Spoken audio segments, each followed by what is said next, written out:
everyone, it's me, Darlene. I am back with our Denim and Muslin quilt. If you're not familiar with this series, go watch episode 1 first. This will make more sense to you. Episode 1 is in the description box down below, and it will also pop up on the end screen. When I left you, I had made one block like this, and I liked it very much.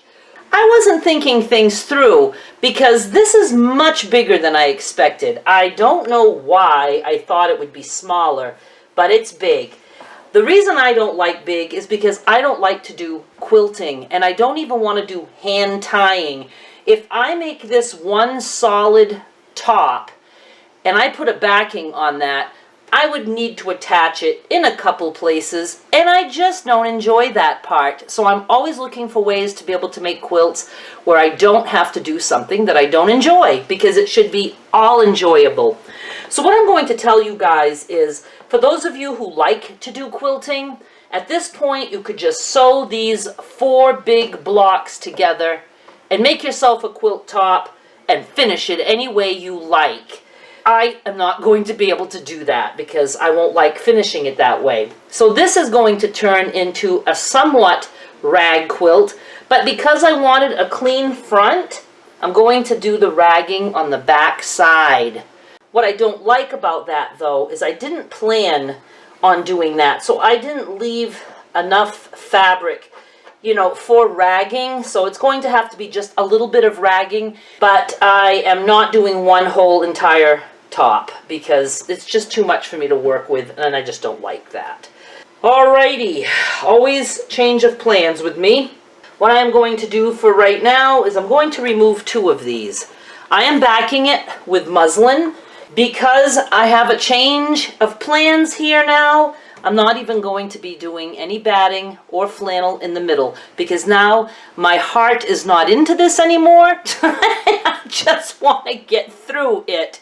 You can certainly put batting or flannel and do whatever you want to do. I'm just going to show you the basic steps and you can take it from there. I do need a backing, so we are going to use muslin. So I'm going to cut 2 pieces of muslin this size. Let's just move this out of the way.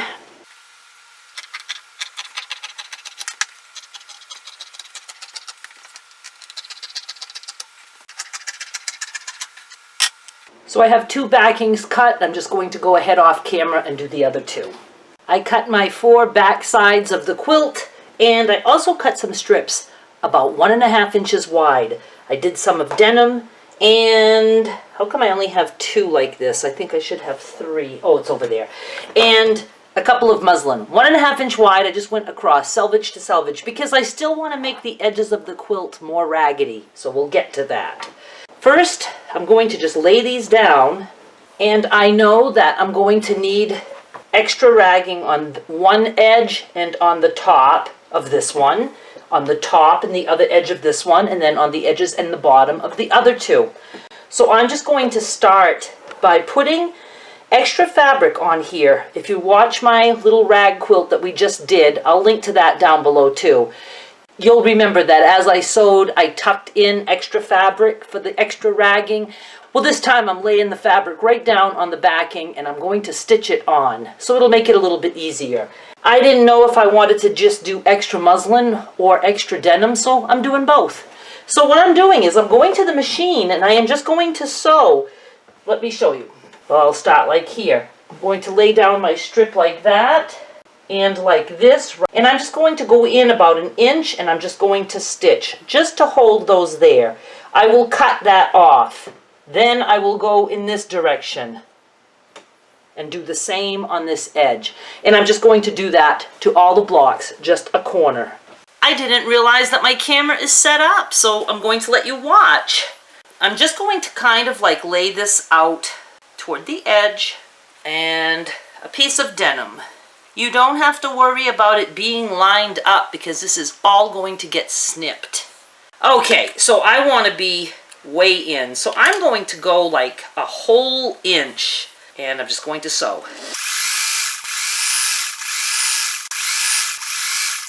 Now I'm going to trim these off. And since my last quilt when I did this, I really loved that the corners were extra bunchy, so I'm going to just start in the opposite direction now. I'm lining my fabric up kind of toward the edge, and again, I'm just going to go down about 1 inch. And I'm going to be running out of denim, but that's okay because we're going to be doing snippy anyway. I will just trim off the selvage, and I'm just going to add it right there and continue. And that's all I need on this piece. Each piece only needs 1 corner like that. So I'm just going to finish up the others and I'll be right back. I'm done. Now what we're going to do is lay these out so that we make the corner. Like this is the top and the left side. The next one we're going to be top and right side. And then we'll do the bottom 2 after. So this is the top right here. Now at this point, we're going to add our other pieces and then we're going to sew down the center. But I want to mention, if you were to use batting, you would put your batting down now, or your flannel. If you use flannel, you can make the flannel go right out to the edge and also snip it. If you use batting, cotton batting, I believe you can snip and it will like at least curl up. Polyester batting, no. You would need to contain that right just in the center.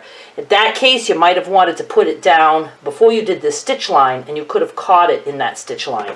I don't even want to talk about batting. I hate quilts. I'm going to lay this down on top of this. You can see as close to the edge as possible, but it doesn't have to be perfect. It's all going to be snipped. And this is why I wanted some denim on my snipping line, because some of this wouldn't have any denim because it's just white and it would have been white on, you know, muslin on muslin. So this way we'll have some denim showing. Going to do the same with this one. Make sure that my pattern of my top blocks are the way they're supposed to be, and that's the way.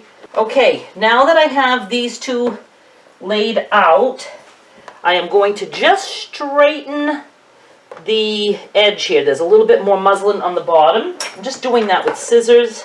Well, actually, why don't I just do it with this and just like that. It was easier with scissors because I ran out of cutting board up there. You can add a couple pins. I think I will. I want to mention that I don't expect anyone to ever learn anything from me. I'm always shocked when you guys do. Now, I am going to put these fronts together. I'm just flipping this over, and the raw edge will be in the back. I am going to just try to match that one little intersection. Let me just put a pin there, nail those together. So I'm going to the machine. Oh yeah, I'm taking you with me. I am still going to do like a generous 1/4 of an inch. You know, I don't know. I'm probably doing maybe a 1/2 inch. I just want to make sure I catch everything, and even though I have things pretty well lined up, you do whatever you're comfortable with.